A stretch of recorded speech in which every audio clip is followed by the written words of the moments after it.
This is breaking news.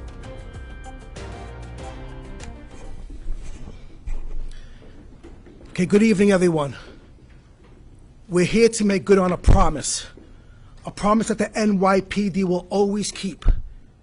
If you think you could attack a member of this department, if you think you could threaten the lives of the very people who keep us safe, if you think you could put others at deadly risk and get away with it, then think again. We will never stop pursuing you.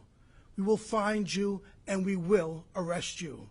And then we will do everything in our power to bring you to justice. The shooting incident last night in Times Square was way beyond reckless. In the middle of the busiest, most highly trafficked part of this city, a criminal with a firearm decided to pull the trigger. He shot at a store security guard who had stopped him for shoplifting, striking and injuring an innocent bystander. He shot at the NYPD officers who pursued him through the streets of Midtown without a single thought of who he might hit or who he might kill. But just like we promised, less than 24 hours later, he's locked up and off our streets.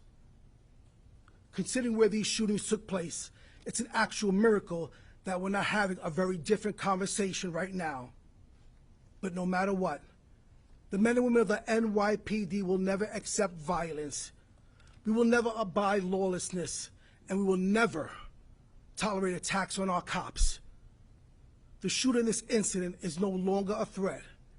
And as always, our cops will continue running toward the danger and putting themselves in between the threat and the threatened. That's our job, and nobody does it better than the NYPD. I'd like to thank our partners at the Regional Fugitive Task Force, the Yonkers Police Department, the Times Square Alliance for their support, the media for getting the word out about this investigation, and everyone who worked around the clock to bring this violent criminal in. Together, we are doing the vital work in keeping our city safe. Again, that's the promise that NYPD makes every day to every New Yorker. And that's a promise we will always keep. I will now turn it over to Chief Jason Savino from our Detective Bureau, who will share more details about this investigation. Chief. And thank you, Commissioner. So once again, Assistant Chief Jason Savino, and I'm going to provide a brief recap of the initial incident, and that'll be followed by an investigative update. But before we even go further, I just want to reiterate some of the comments the boss made and just mention how proud we are with all involved. Again, in less than 24 hours, our teams removed a very, very violent subject that had zero reservations about firing shots and endangering our great public. So just a quick recap, last night at approximately 7 p.m. on the busy streets surrounding Times Square, inside a 1466 Broadway JD Sports Store, a loss prevention officer attempts to stop 3 subjects believed to be shoplifting a jacket. Now that officer observes this, properly does her job, and engages the shoplifters, requests a receipt. When no receipt could be produced, that loss prevention officer takes possession of the merchandise. As the 3 subjects begin to turn, as if to exit the store, suddenly and without prompting, one of the subjects displays a firearm and discharges it right in the direction of the loss prevention officer. Now that bullet missed her, but ultimately, and so unfortunately, it strikes an unintended victim.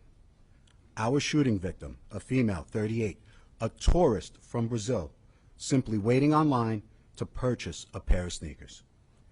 She ran and hid in the back of the store, realizing she was shot in her left knee. She was treated at Bellevue, where she ultimately was released for a non-threatening, life-threatening injury. The 3 subjects flee and encounter uniformed police officers on foot posts assigned to Times Square in close proximity. Officers gave chase and apprehend a non-shooter without incident.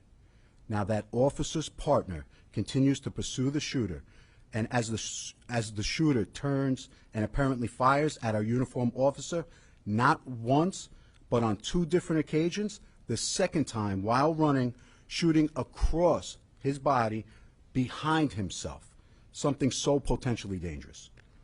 Our uniformed officer was not struck, so fortunately, and did not return fire. Why?